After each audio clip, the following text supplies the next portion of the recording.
नमस्ते। आज जिस कहानी पर हम बात करने वाले हैं उसका नाम है मौलिकता की सौर चिंगारी। तो चलिए सीधे इसी सवाल से शुरू करते हैं। सोचिए जरा, आखिर वो क्या चीज होती है जो किसी एक आइडिया को बाकियों से एकदम अलग, एकदम यादगार बना देती है। तो कहानी हमें ले चलती है मिसेस नायर की क्लास 6 में। दिन है शो एंड टेल का। आप जानते ही हैं, क्लास में एक अलग ही लेवल का एक्साइटमेंट है। सब बच्चे अपनी अपनी चीजें दिखाने के लिए एकदम तैयार बैठे हैं। तो सबसे पहले रोहन आता है सामने और उसकी रिमोट कंट्रोल कार जूम पूरे फर्श पर दौड़ जाती है। पूरी क्लास का रिएक्शन, जोरदार तालियां और वाहवाही। रोहन के बाद बारी आती है प्रिया की। उसकी एक बहुत प्यारी सी गुड़िया है जो अपनी चमचमाती ड्रेस में गोल गोल घूमती है। भाई ये भी सबको बड़ा पसंद आता है। फिर आता है कबीर और वो बड़े गर्व से अपना नया नवेला फिजिट स्पिनर दिखाता है। तो आप देख रहे हैं, एक के बाद एक बच्चे आ रहे हैं और अपने शानदार खिलौने दिखा रहे हैं।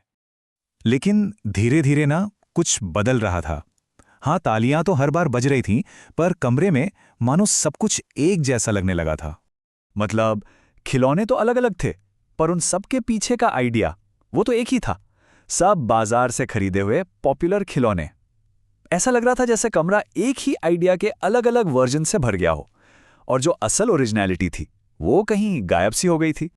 और बस यहीं पर हमारी कहानी एक नया मोड़ लेती है। चलिए अब अपना ध्यान ले चलते हैं ईशान की तरफ, वो जो चुपचाप पीछे बैठा है और जिसकी तैयारी बाकियों से बिल्कुल अलग थी। देखिए, यहां दो रास्ते एकदम साफ थे। एक तरफ जो ट्रेंड में चल रहा है उसे फॉलो करो और बनी बनाई चीजें दिखा दो, आसान रास्ता। और दूसरी तरफ कुछ नया बनाने की चुनौती, मेहनत, और यही वो रास्ता था जो ईशान ने चुना था। और ईशान का ये सफर कोई आसान नहीं था। उसने कई हफ्ते अपने दादाजी के शेड में बिताए थे। कई बार चीजें गलत हुईं, कभी पहिए नहीं घूमे तो कभी तार ढीले हो गए, लेकिन उसने हार नहीं मानी। वो लगा रहा, कोशिश करता रहा। और फिर वो पल आ ही जाता है। मिसेस नायर ईशान का नाम लेती हैं। वो एक जूते का डिब्बा लेकर चुपचाप क्लास के सामने आता है। अब सब सोच रहे हैं कि भाई इस मामूली से डिब्बे में आखिर है क्या। ईशान डिब्बा खोलता है और एकदम शांत लेकिन कॉन्फिडेंट आवाज में कहता है, मैंने एक सोलर पावर्ड कार बनाई है। वो गत्ते और बोतल के ढक्कनों से बनी छोटी सी गाड़ी को फर्श पर उस जगह रखता है जहां खिड़की से धूप आ रही थी। और फिर पूरी क्लास में एकदम सन्नाटा, कुछ नहीं होता। और फिर अचानक उस खामोशी को तोड़ते हुए उस गाड़ी के पहिए धीरे धीरे घूमने लगते हैं और गाड़ी आगे बढ़ने लगती है। पूरी क्लास बस देखती रह जाती है, एकदम हैरान। मिसेस नायर भी अपनी हैरानी नहीं छिपा पाती। वो मुस्कुराती हैं और कहती हैं, ये सचमुच भीड़ से अलग है। बस इतना सुनना था कि क्लास का पूरा माहौल ही बदल गया।